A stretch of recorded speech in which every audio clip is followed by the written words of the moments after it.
Listen to me. Listen carefully, because what I'm about to tell you will make you question every single person sitting at your dinner table tonight. Every smile, every I love you, every promise that someone will always be there for you. My name is Alina Rivers, and I used to believe in fairy tales. I used to believe that love conquers all, that family protects family, that the people closest to you would never, ever hurt you. I was wrong about everything.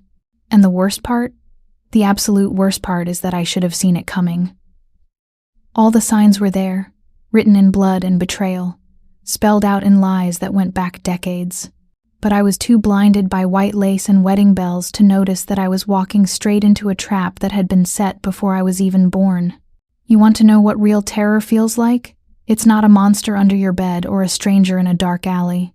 Real terror is standing in front of 300 people in a wedding dress, about to promise your life to someone, when a voice whispers in your ear, "Don't smile, don't move. They know you're here." That's how my story begins. That's the moment everything I thought I knew about my life exploded into 1,000 pieces of glass, each one cutting deeper than the last. I was standing under that archway, the same one my grandmother stood under 60 years ago, the same one I'd dreamed about since I was 5 years old. The flowers were perfect, white roses and baby's breath, just like I'd planned. The music was playing exactly as we'd rehearsed. My dress, God, my dress was everything I'd ever wanted. Italian silk, hand-beaded, a family heirloom that made me feel like I was floating. Daniel was waiting for me at the altar, and when I looked at him, I could see tears in his eyes. Happy tears, love tears, the kind of tears that make you believe in forever. 300 guests were watching us, phones recording, smiles beaming, everyone caught up in the magic of what was supposed to be the most beautiful day of my life. And then Marcus, my videographer.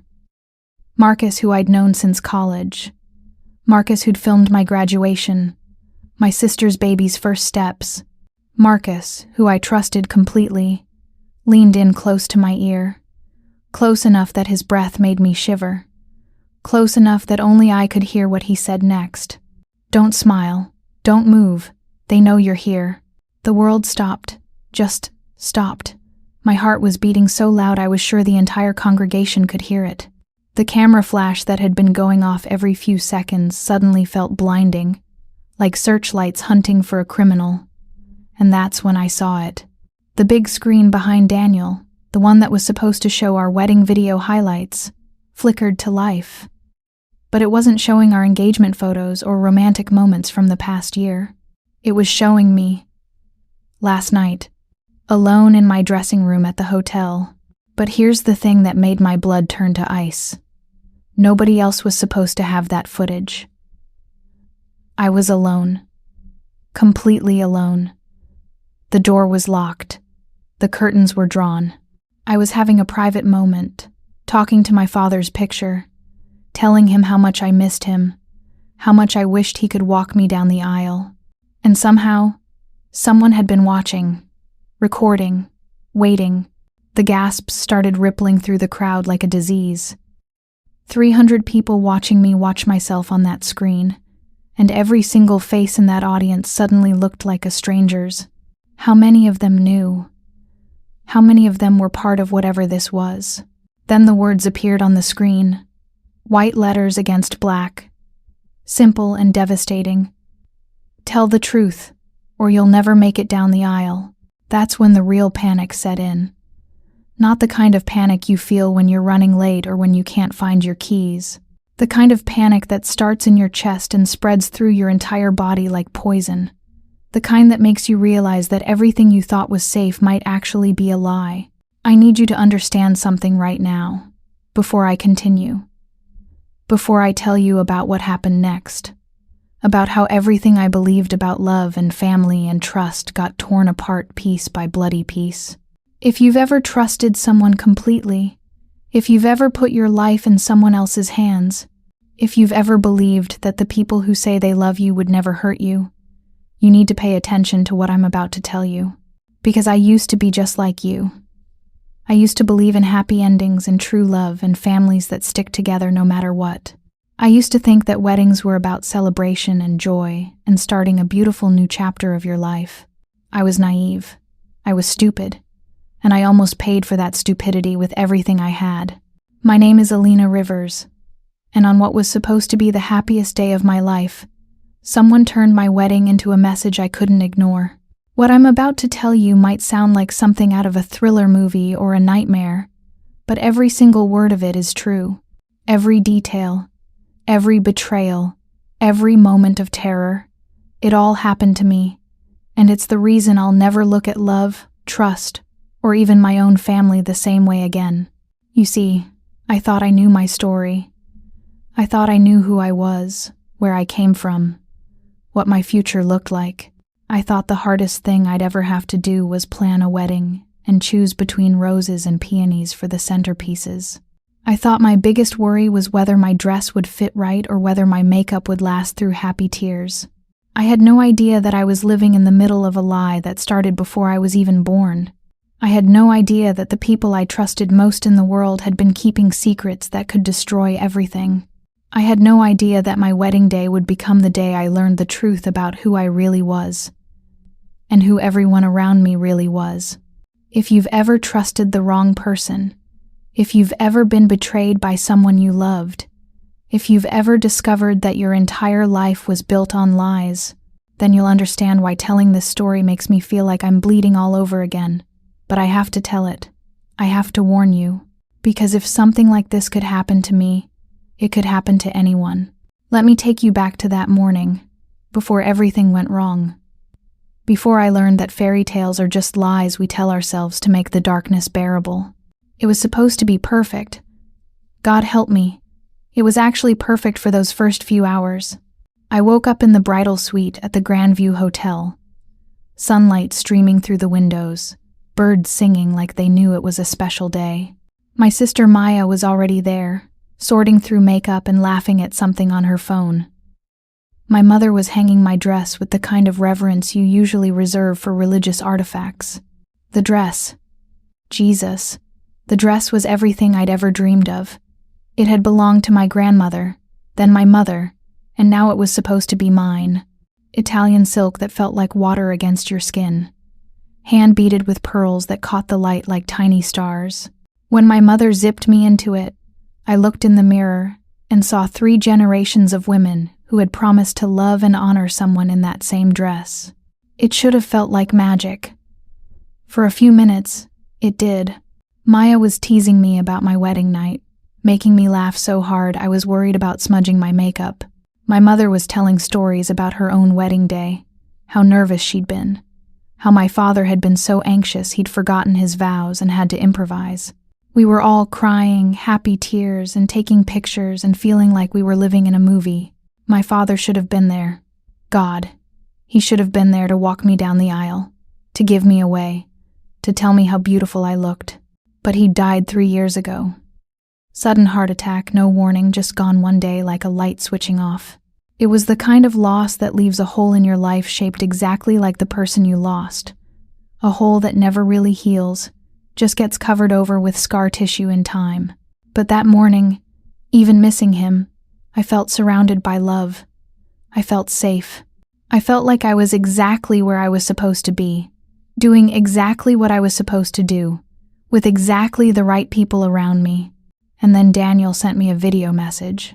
My phone buzzed, and Maya held it up to show me his face on the screen.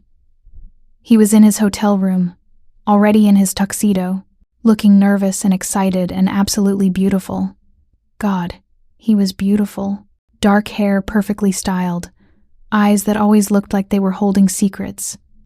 That smile that had made me fall in love with him in the first place. "Hey, beautiful," he said to the camera, and his voice was soft and warm and full of everything I wanted to hear. "I know you're probably freaking out right now, wondering if your makeup looks okay, or if your dress fits right, or if you remembered to eat breakfast.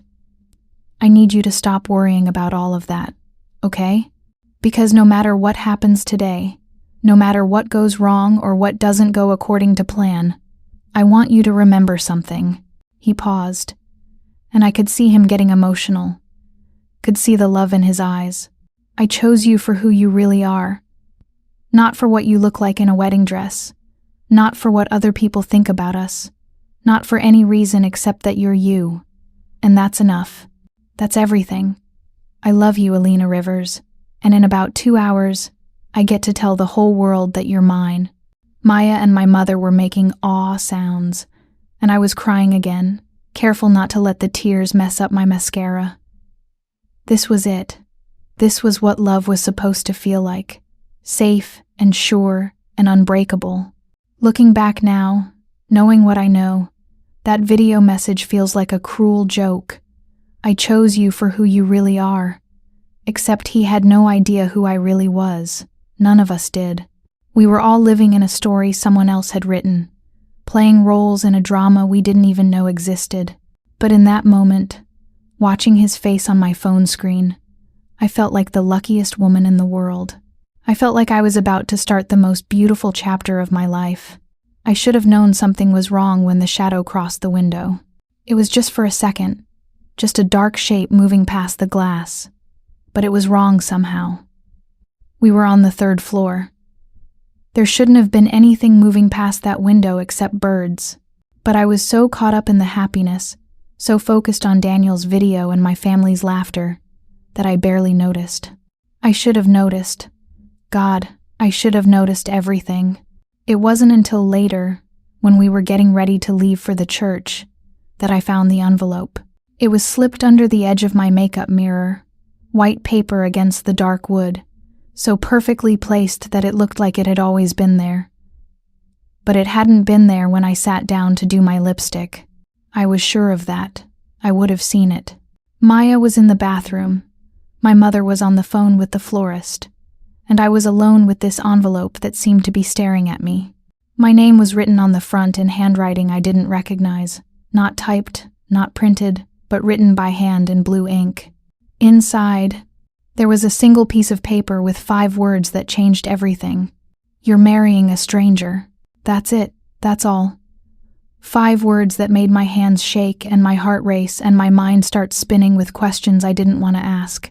5 words that should have been easy to dismiss as a prank or a mistake or someone's idea of a sick joke. But they weren't easy to dismiss. Because something about them felt true. Something about them felt like a warning I'd been waiting for without knowing it. I stared at that paper for what felt like hours, but was probably only seconds. The handwriting was careful, deliberate, like someone had taken time to make sure every letter was perfect. This wasn't a quick note scribbled in anger or jealousy. This was planned. This was intentional. And that's when my phone buzzed again. Unknown number, text message, a photo. It was my bridal suite, from the outside, taken from across the street, through the window, showing me holding that piece of paper, showing the exact moment I was reading those 5 terrible words. The caption read, "Say I do, and he'll never make it out alive." My phone fell out of my hands. Just fell, like my fingers had forgotten how to hold on to things. It hit the floor with a crack that sounded like a gunshot in the quiet room, and suddenly I couldn't breathe. Someone was watching me. Right now. Someone was taking pictures, sending threats, playing games with my life on what was supposed to be the most important day of my life. Someone wanted to hurt Daniel. Someone wanted to stop this wedding. But who? And why? And how did they know where I was, what I was doing, what I was reading? I picked up my phone with shaking hands. The screen was cracked, but it still worked. I tried to call Daniel, but the call went straight to voicemail. I tried to call Maya, but she was right there in the bathroom. I tried to call my mother, but what was I supposed to say? "Mom, someone's threatening to kill my fiancé, but I don't know who or why, and oh, by the way, they're watching us right now?" That's when Marcus knocked on the door. Marcus, my videographer, my friend, the person I trusted to capture the most important moments of my life. He looked panicked, which wasn't like him at all. Marcus was always calm, always professional, always in control. "Alina," he said, and his voice was tight with something I couldn't identify. We need to talk. Right now. I showed him the text, showed him the photo, watched his face go pale. Someone hacked the live feed, he said, and his words hit me like a physical blow. The cameras we set up for the live stream? Someone's been watching through them. They've been watching for hours. The live stream. The cameras we'd set up so that family members who couldn't travel could watch the ceremony. Cameras in the church, cameras in the bridal suite, cameras everywhere. I'd thought they were there to share our joy with the people we loved. I'd never considered that they might be there for someone else entirely. Follow me, Marcus said. Don't tell anyone where we're going. Don't say anything to anyone. We need to figure out what's happening before someone gets hurt. Maya came out of the bathroom, took one look at my face, and knew something was terribly wrong. What happened? She asked. But Marcus was already pulling me toward the door. Tell your mom Alina needs some air, he said to Maya. Tell her we'll be back in 10 minutes. Marcus, what's going on? Maya's voice was getting higher, more panicked. Just trust me, he said, and something in his tone made her step back. I followed him into the hallway, my wedding dress rustling against the walls, my heart beating so hard I could feel it in my throat. 10 minutes ago, I'd been the happiest woman in the world. Now I felt like I was running for my life. And maybe I was. The hotel hallway was empty except for us, our footsteps echoing off the walls like we were in a tomb. Marcus led me to a service elevator I didn't even know existed. And as the doors closed behind us, I realized how completely alone we were, how completely vulnerable. Marcus, I said, and my voice sounded strange and distant. How do you know about the cameras? How do you know they were hacked? He looked at me for a long moment, and I saw something in his eyes that I'd never seen before. Something that looked almost like guilt. Because, he said quietly, I'm the one who set up the security monitoring, and I've been watching the feeds all morning. The elevator felt like it was falling, even though we were going up. My stomach dropped, and suddenly I didn't know if Marcus was trying to help me or if he was part of whatever was happening. You've been watching me? I asked, and I heard the accusation in my own voice. I've been watching for threats, he said. Alina, there are things about your family, about Daniel's family, that you don't know. Things that make this wedding dangerous for everyone involved. The elevator stopped, and the doors opened onto the hotel's roof. Marcus stepped out, and after a moment of hesitation, I followed. The view from up there was beautiful. The city spread out below us, the church where I was supposed to be getting married in less than an hour, the lake where Daniel had proposed. It should have been peaceful. Instead, it felt like standing on the edge of a cliff. My phone's been compromised, Marcus said, pulling out a different device. Someone's been intercepting my calls, reading my texts. But this one should be clean. He handed it to me, and I saw that he'd already dialed a number.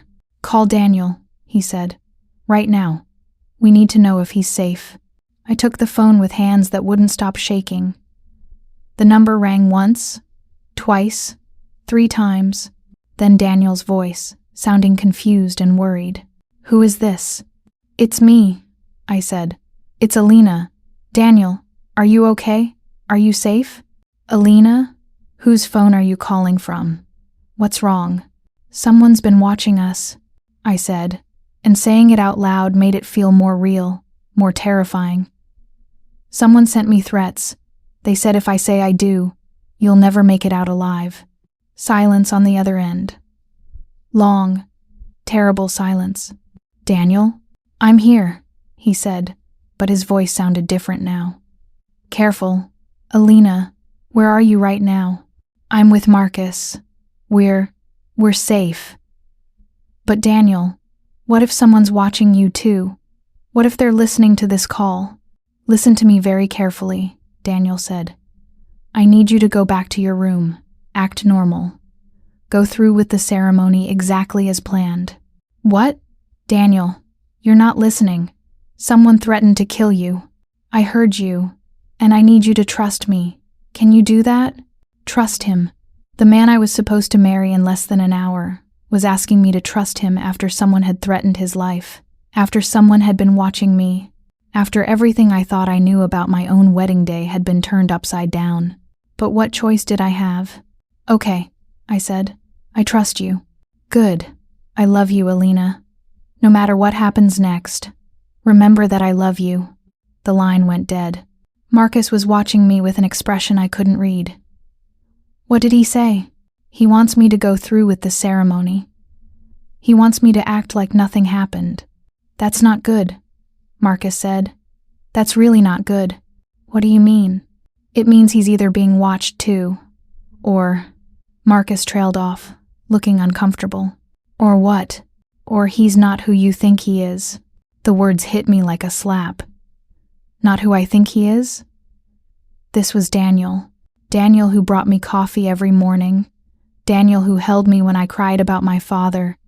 Daniel who had spent 2 years planning our future together. Daniel who had just told me he loved me. But then why had he told me to go through with the ceremony after someone had threatened to kill him? Why had he sounded so calm, so controlled, when he should have been panicked? My phone buzzed in my hand. Another text from the unknown number. This time it was a photo of Daniel, in his hotel room, taken from inside the room, like someone was standing right next to him. He was looking at his phone, probably talking to me, and his face was tense with concentration. The caption read, "Ask him about the glass file." "Marcus," I said, showing him the phone. "What's the glass file?" His face went white. Not pale, not concerned. White like all the blood had drained out of his body at once. "How do you know that name?" he whispered. "The person who's been texting me. They want me to ask Daniel about it." Marcus grabbed my arm, and his grip was so tight it hurt. "Alina, we need to get off this roof right now. We need to find your mother. And whatever you do not ask Daniel about the glass file. Not until we figure out who else knows about it." "Why? What is it?" But Marcus was already pulling me toward the elevator, his face set in grim lines. "It's the reason your father is dead," he said. The words hit me like a physical blow. My father died of a heart attack. Natural causes. Sudden, tragic, but natural. The doctors had been very clear about that. "My father died of a heart attack," I said, but my voice sounded weak even to me. "Your father was murdered," Marcus said as the elevator doors closed. "And the glass file is the proof."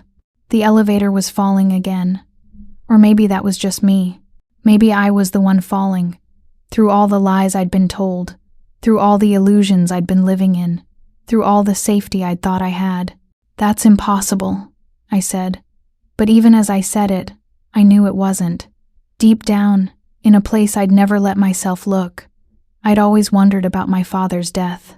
How a healthy 52-year-old man could just drop dead with no warning. How someone so full of life could just be gone. "Your father was an investigative journalist," Marcus said. "He was working on a story about political corruption, financial fraud, connections between politicians and private investors. The glass file was his evidence." "How do you know all this?" "Because he asked me to hide it for him. Because he knew someone was trying to stop him from publishing it. Because the last thing he said to me before he died was, 'If anything happens to me, make sure Alina never finds that file.'"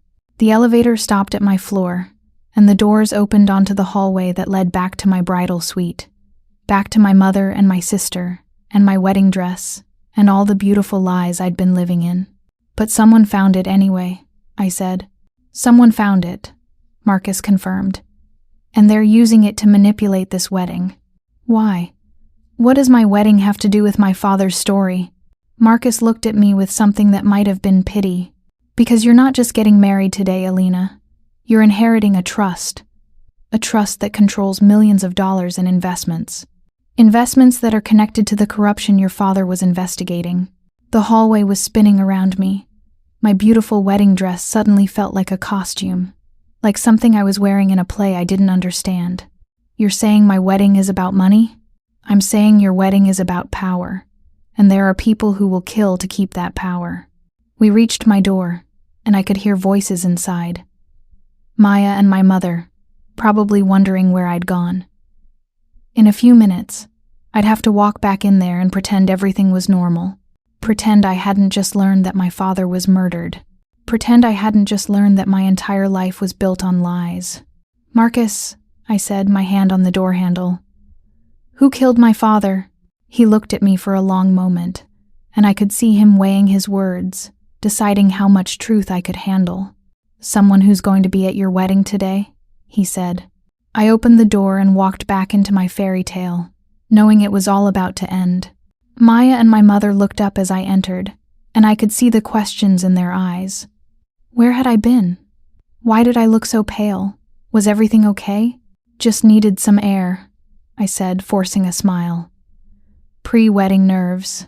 My mother came over and hugged me, and for a moment I let myself sink into the familiarity of her embrace. She smelled like the perfume she'd worn my whole life, like safety and comfort and unconditional love. But Marcus's words were echoing in my head. "Someone who's going to be at your wedding today." Was it her? Was my mother the one who had killed my father? Was she the one sending these texts? Watching me? Threatening Daniel? No, that was impossible. This was my mother, the woman who had held me when I was sick, who had taught me to ride a bike, who had cried with me at my father's funeral. She couldn't be a killer. But then again, I'd thought Daniel couldn't be a stranger, and apparently I was wrong about that too. "We should start heading to the church," my mother said, checking her watch. "The ceremony starts in 45 minutes. 45 minutes. In 45 minutes, I was supposed to walk down that aisle and promise to love and honor a man who might not be who I thought he was. In 45 minutes, I was supposed to say "I do" to someone who had told me to ignore death threats. My phone buzzed again. Another text from the unknown number. "Your mother is looking at her phone. Count to 3 and she'll excuse herself to make a call." I looked at my mother. She was indeed looking at her phone, frowning at something on the screen. 1, 2, 3. "I need to make a quick call," she said, stepping toward the bathroom. "The florist is having an issue with the arrangements." The florist. The same florist she'd been talking to when I found the envelope. The same florist who apparently required multiple phone calls on my wedding day. As soon as the bathroom door closed behind her, another text arrived. "Ask Maya about the night your father died." I looked at my sister. Really looked at her. For the first time that day. Maya, who was 3 years younger than me, who had always been the baby of the family, who had been away at college when our father died. "Maya," I said carefully, "I've been thinking about Dad a lot today, about the night he died." Her face changed, just for a second, just a flicker, but I saw it. Fear, guilt, something she was trying to hide. "What about it?" she asked, but her voice was too casual, too controlled. "You were at school, but you came home that night, didn't you? After we called you." "Of course I came home. You called me at 2 a.m. to tell me Dad was dead. I drove straight through the night. That was the story we'd all told. That was what I remembered. Maya getting the call. Maya driving 6 hours through the night to be with us. Maya arriving at dawn with red eyes and a broken heart. But something about the way she said it now made me doubt everything. "Maya," I said slowly, "what time did you actually get home that night?" She was quiet for too long. Way too long. "I don't remember exactly," she said finally. "It was all such a blur." Another text. "She was there before your father died. Ask her why." My hands were shaking as I held the phone. Maya had been there before our father died. Maya, who was supposed to be 300 miles away at college. Maya, who had supposedly driven through the night after getting a phone call about his death. "Maya," I said, and my voice was barely a whisper. "Were you here before Dad died?" The look that crossed her face told me everything I needed to know. Terror, guilt, and something that looked like relief that the secret was finally out. "Alina," she said, and she sounded like the little girl she used to be, scared and small and desperate. I can explain. Explain what? Explain why you lied about where you were? Explain why you were here the night our father was murdered? He wasn't murdered, Maya said quickly. It was a heart attack. The doctor said it was a heart attack. Marcus says it was murder. Marcus says Dad was killed because of something called the glass file. Maya went completely still. Marcus told you about the glass file? So you know about it too. Alina, you don't understand. None of this is what you think it is. Then tell me what it is. I was shouting now, my voice cracking with emotion. Tell me why my father is dead. Tell me why someone's threatening to kill Daniel. Tell me why my entire life feels like a lie. The bathroom door opened and my mother came out, took one look at our faces, and immediately knew that everything had changed. What's going on? She asked, but her voice was careful, guarded. They know about the glass file, Maya said quietly. My mother closed her eyes like she was in physical pain. How much do they know? They know Dad was murdered, I said. They know it's connected to some kind of corruption investigation. They know someone at my wedding today was involved.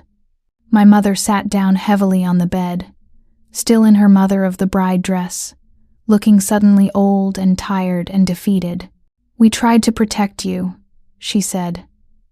We thought if you never knew, if you never had to carry this burden, you could have a normal life. What burden? What are you talking about? Your father discovered that a group of investors were using political connections to manipulate government contracts. Millions of dollars in fraud, going back decades.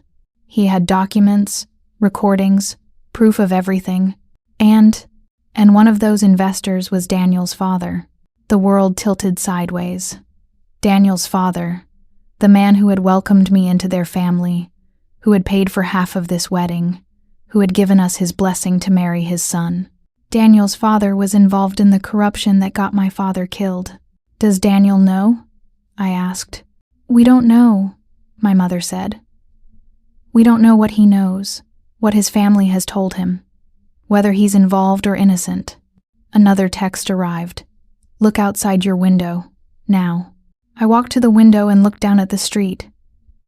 There was a black car parked across from the hotel, and someone was standing next to it. Someone with a camera pointed up at my window.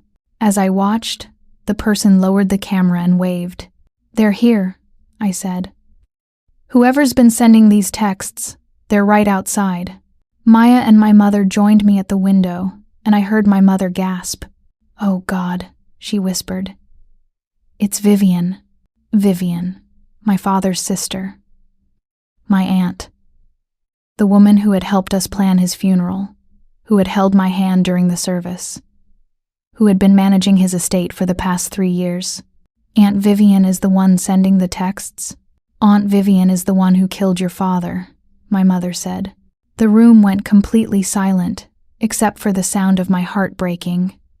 Aunt Vivian, who had bought me birthday presents and taken me to lunch and helped me pick out my wedding dress. Aunt Vivian, who had hugged me and told me how proud my father would be of the woman I'd become. Aunt Vivian, who had murdered her own brother. Why? I whispered. Because she was part of the investment group your father was investigating. Because she stood to lose everything if his story came out. Because she chose money over family. My phone rang. Not a text this time, but an actual call from the unknown number. Answer it, my mother said. It's time you heard the truth from her. I answered the call and put it on speaker. Hello, Alina. Aunt Vivian's voice, warm and familiar and absolutely terrifying. You look beautiful in your wedding dress. Your father would be so proud. You killed him, I said. You killed your own brother. I saved him from himself, she said calmly. He was going to destroy so many lives with that story, so many families, so many careers. He couldn't see the bigger picture. The bigger picture? You murdered him for money. I protected a system that works.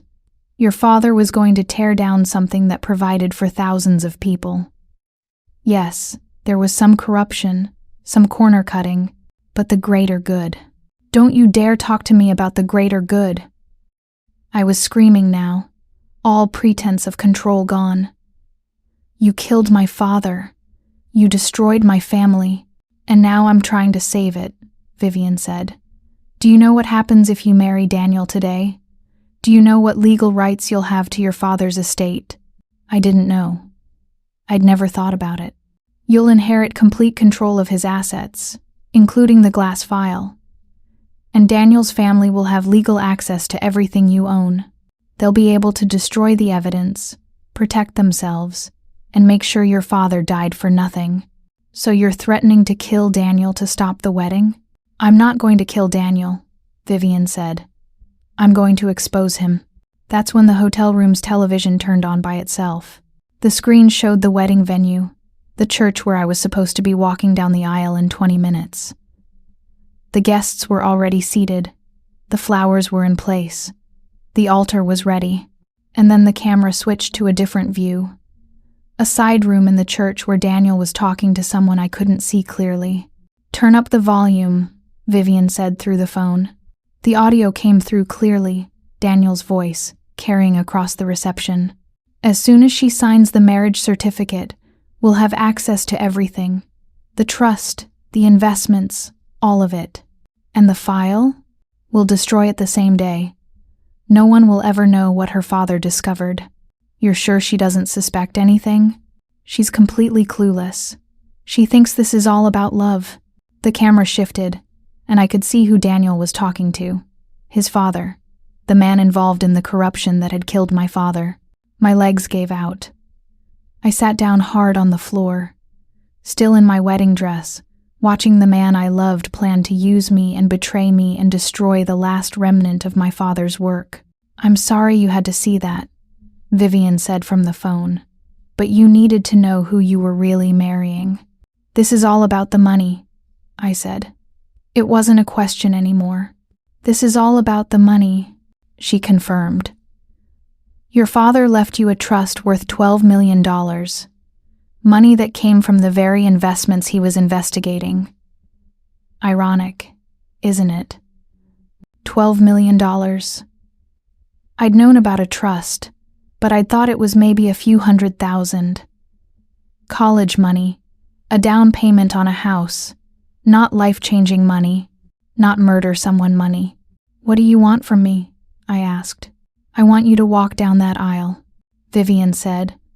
I want you to stand in front of 300 people and tell them the truth about who Daniel really is. I want you to expose him the same way I'm exposing the truth to you right now. And if you don't, Daniel's family will gain control of the glass file through your marriage. They'll destroy the evidence, and your father's murder will be covered up forever. They'll win, and he'll have died for nothing. But if I do expose him, you'll still be a murderer. You'll still have killed my father. Yes, Vivian said simply. But at least his work won't have been in vain. The line went dead. I sat on the floor in my wedding dress, surrounded by my mother and sister, staring at the television screen that was showing my fiancé planning to betray me. In 15 minutes, I was supposed to walk down the aisle and marry this man. In 15 minutes, I was supposed to promise to love and honor someone who saw me as nothing more than a key to unlock my father's secrets. What am I supposed to do? I asked. My mother knelt down beside me. You're supposed to choose, she said, between justice and revenge, between truth and safety, between who you thought you were and who you're going to become. I looked at the television screen again. Daniel was still talking, still planning, still treating my life like a business transaction. This man who had told me he loved me for who I really was. This man who had sent me that sweet video message this morning, promising that he chose me. He had chosen me. Just not for the reasons I thought. Help me up, I said. Maya and my mother each took one of my arms and pulled me to my feet. I looked at myself in the mirror, at this woman in a wedding dress who looked like me but felt like a stranger. What are you going to do? Maya asked. I picked up my phone and called Marcus. Are the cameras still rolling? I asked when he answered. All of them. Live feed to the internet. Just like you wanted for the family who couldn't be here. Good. Keep them rolling. And Marcus? Yeah? Make sure you get everything that happens next. I hung up and looked at my mother and sister. I'm going to my wedding, I said. And I'm going to tell everyone the truth. We walked through the hotel lobby like we were going to an execution instead of a wedding. My dress trailed behind me, and people stopped to stare and smile, probably thinking how beautiful I looked, how happy I must be, how perfect this day was turning out to be. If they only knew. The car ride to the church was silent. Maya held one of my hands, my mother held the other, and I stared out the window at the city where I'd grown up, where I'd fallen in love, where I'd planned to build a life with someone who had been lying to me from the beginning. When we pulled up to the church, I could see people gathering outside, phones out, taking pictures of the bride arriving. Everyone looked so happy, so excited to witness what they thought was going to be a beautiful celebration of love. I was about to turn it into something very different. Marcus met me at the door with his camera, and I could see the question in his eyes. Was I really going to do this? Are we live? I asked. We're live, he confirmed. Streaming to about 500 people online, plus everyone in the church.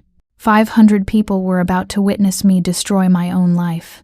500 people were about to learn that fairy tales were just lies we told ourselves to make the world bearable. I walked through the doors and down the aisle, past 300 guests who turned to watch me, past flowers and candles and all the beautiful decorations that were supposed to make this the most magical day of my life. Daniel was waiting for me at the altar, and when he saw me, his face lit up with what looked like genuine love. For a moment, just a moment, I almost forgot what I'd learned, almost forgot what I'd seen, almost let myself believe that this was real. But then I remembered his voice on that recording. She's completely clueless. She thinks this is all about love. I reached the altar and stood facing him, my hands shaking, my heart racing, my entire future balanced on the edge of what I said next. The minister began the ceremony, talking about love and commitment and the sacred bond of marriage. Behind me, I could hear someone's phone buzzing with notifications, probably people commenting on the live stream, wondering why the bride looked so pale, why she wasn't smiling. Daniel, the minister said, do you take Alina to be your lawfully wedded wife, to have and to hold, in sickness and in health, for richer or poorer, for better or worse, until death do you part? I do, Daniel said, and he was looking right into my eyes, and his voice was strong and sure and full of what sounded like love. Alina, the minister said, do you take Daniel to be your lawfully wedded husband, to have and to hold, in sickness and in health, for richer or poorer, for better or worse, until death do you part? This was it. This was the moment. Say, I do, and become complicit in covering up my father's murder. Say, I do, and give Daniel's family the power to destroy the evidence. Say, I do, and let my father's death be meaningless. Or tell the truth, and destroy everything. I looked out at the congregation, at all these people who had come to celebrate with us. I saw Daniel's parents in the front row, his father looking calm and confident, like he knew exactly how this was going to end. I saw my Aunt Vivian standing in the back, watching me with an expression I couldn't read. I saw Marcus with his camera, recording everything for posterity. Before I answer that question, I said, and my voice carried clearly through the church's sound system, there's something everyone needs to know. Daniel's face changed. The love in his eyes shifted to confusion, then to something that looked like panic. Alina, he said quietly, what are you doing?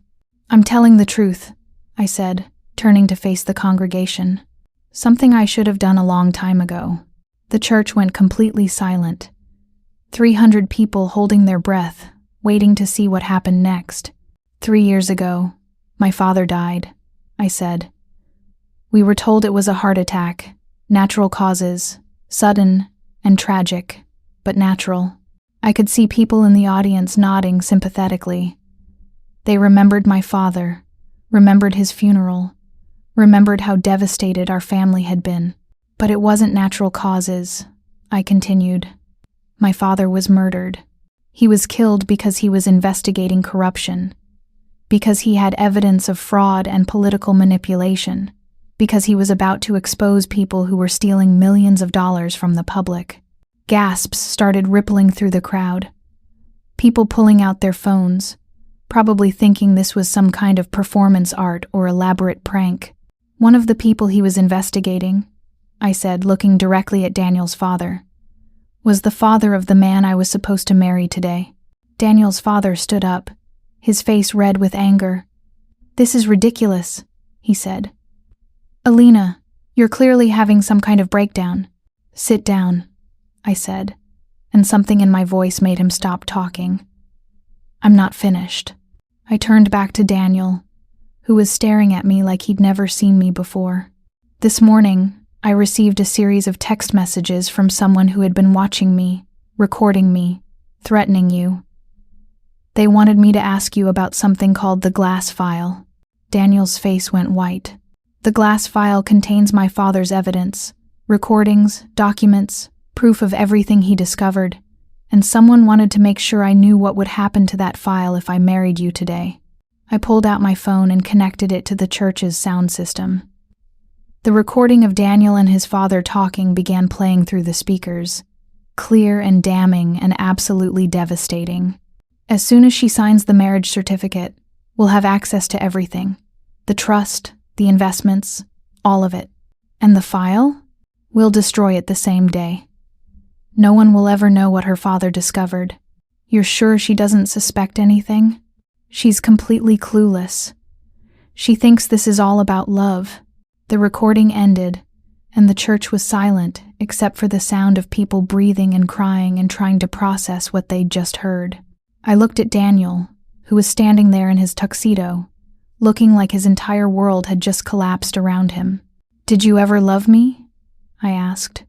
"Even a little bit? Or was it always just about the money?"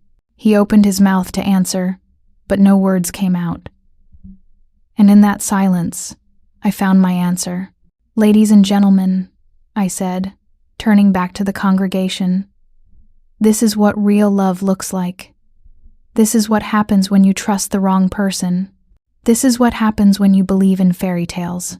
I started walking back down the aisle, past all the shocked faces, past the flowers and candles and decorations that now looked like decorations for a funeral instead of a wedding. But I wasn't finished yet. "There's one more thing you all need to know," I said, stopping in the middle of the aisle. "The person who killed my father, the person who's been sending me threatening messages, the person who made sure I learned the truth about Daniel today. She's here. She's been watching this whole time." I turned to look directly at Aunt Vivian. "My Aunt Vivian murdered my father. She poisoned him to protect the same investment scheme that Daniel's family was part of. She's not a hero for exposing the truth today. She's a killer who wanted to make sure she was the only one who benefited from my father's death." Vivian started moving toward the door, but I wasn't going to let her escape that easily. "The police are already on their way," I said. I called them before I walked down the aisle. "By now they have copies of the glass file, recordings of our phone conversations, and evidence of everything that happened to my father." And it was true. I had called the police. I had given them everything. Not because I wanted revenge, but because I wanted justice. Not just for my father, but for everyone who had been hurt by the corruption he died trying to expose. Vivian stopped moving and turned to look at me, and for the first time since this all started, she looked afraid. "You don't understand," she said. "The money, the trust, it all came from those investments. If you expose this, you'll lose everything. You'll be poor." "Good," I said. "I don't want money that came from corruption. I don't want a life built on lies. I'd rather have nothing than have something that cost my father his life." The police arrived then, walking into the church like this was something they dealt with every day.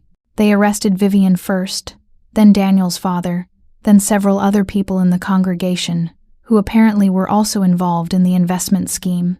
Daniel just stood there at the altar, watching his entire life fall apart, watching everything he'd worked for disappear in a matter of minutes. "Alina," he said as the police led his father away, "I did love you. Maybe not at first, maybe not for the right reasons, but somewhere along the way, it became real." I looked at him for a long moment. This man who had been part of my life for 2 years, who had planned to use me and betray me and destroy my father's legacy. "Maybe you did," I said, "but it doesn't matter now." And it didn't, because love without truth isn't love at all. It's just another lie we tell ourselves to make the darkness bearable. I walked out of that church alone, still in my wedding dress, past the reporters who had already started gathering, past the police cars and the crime scene tape and all the chaos that was once supposed to be my perfect day. Maya and my mother were waiting for me outside, and they wrapped me in their arms without saying anything. Because what was there to say? That they were sorry? That they should have told me the truth sooner? That they had been trying to protect me? None of it mattered now. The truth was out, the corruption was exposed, and my father's work hadn't been in vain. But I was still alone, still betrayed, still wearing a wedding dress in a parking lot, surrounded by the ruins of everything I thought I wanted.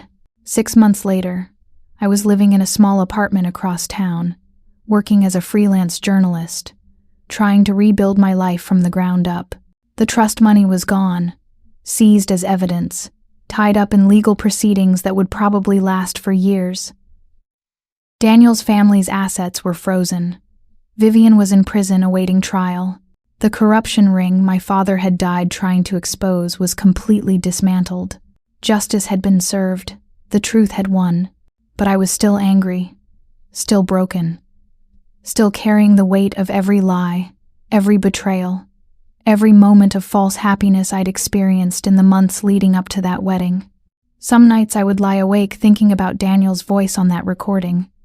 "She's completely clueless. She thinks this is all about love." Some nights I would remember the way he looked at me when I walked down the aisle. The way his face lit up like he was genuinely happy to see me. Had any of it been real?